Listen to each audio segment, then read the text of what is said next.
क्या आप जानते हैं कि खाने या नाश्ते में जो आप बाकिर खानी खाते हैं, इसका माखज़ क्या है? ये नाम कहाँ से निकला, ये नाम किसने डाला और उसके पीछे क्या कहानी है? अलिफी हम आपको बताते हैं कि इसके पीछे क्या कहानी है। लखनऊ में एक हुसैन और जमील तवाइफ थी जिसका नाम खानी बेगम था। न सिर्फ खूबसूरती बल्कि अपनी नशिस्त व बर्खास्त के हवाले से भी वो लखनऊ में बड़ी जानी मानी हस्ती समझी जाती थी। इस दौर में नामवर तवाइफ जिस्म फरोशी नहीं करती थी, सिर्फ रक़्स व सरूद की महाफिल ही मुनक़्क़द की जाती थी। उमरा और नवाबीन अपने बच्चों को इन तवाइफों के यहाँ आदाब सिखाने भेजते थे। खानी बेगम के कई चाहने वाले थे जो न सिर्फ उनकी खूबसूरती के असीर थे बल्कि उनसे शादी के ख्वाहिशमंद भी थे। कई नवाबीन भी उन्हें अपने हरम में जगह देना चाहते थे। उन्हीं में एक बाकिर अली खान थे जो खानी बेगम से शदीद मोहब्बत का दावा करते थे, जबकि उन्हीं के हमअसर नवाब जमन खान भी खानी बेगम के असीर थे।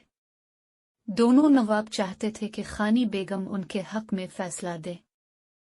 खानी बेगम भी जानती थीं कि इतने चाहने वालों में मज़कूरा दोनों नवाब ही उनके असल तलबगार हैं, लेकिन इससे पहले कि वो किसी एक के हक में फैसला करती, किसी ने रात की तारीकी में उन्हें उनके कोठे में ही कत्ल कर दिया। कत्ल की तफ्तीश ये कहकर ही जल्द ही बंद कर दी गई कि उनके किसी नाकाम आशिक ने यह हरकत की और फरार हो गया। नवाब जमन और नवाब बाकर अली खान की तो मानो दुनिया ही उजड़ गई।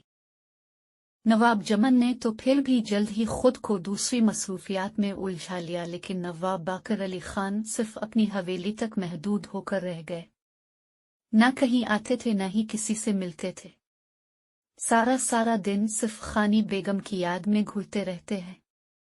बालाखर एक रोज उनके एक मुनचले दोस्त उनसे मिलने हवेली आए और उनकी ये हालत देखकर इंतहाई बरहम हुए और उन्हें अपनी दोस्ती का वास्ता देकर उदय के बाजार लेकर आए।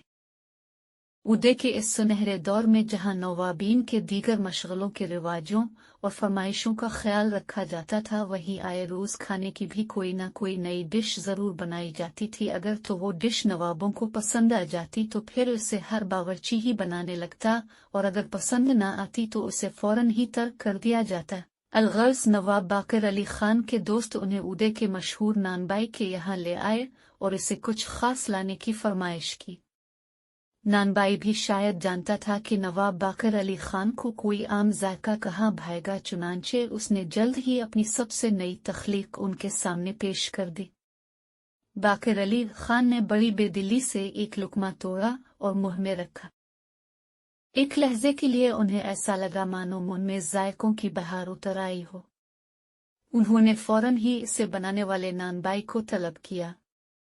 नानबाई बेचारा ये समझा कि आज इसका सर कलम कर ही दिया जाएगा कि वो रोटी जो उसने खुद भी पहली बार ही बनाई थी, इसका जायका खुद इसे भी पता नहीं था कि कैसा था।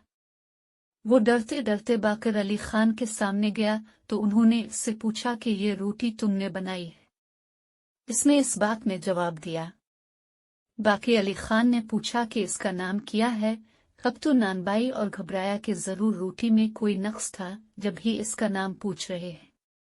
उसने हाथ जोड़ते हुए बताया कि उसने ये रोटी कुछ नए तरीके से बनाई है और अभी इसका नाम कुछ सोचा नहीं था कि हुजूर के सामने पेश कर दे।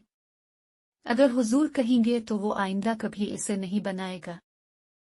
तब बाकर अली ने नानबाई को बताया कि उन्हें ये रोटी इतनी पसंद आई थी कि वो इसका नाम जानना चाहते थे। नानबाई ये सुनकर इतना खुश हुआ कि उसने नवाब साहिब से ही इस रोटी को कोई नाम देने की दरख्वास्त की।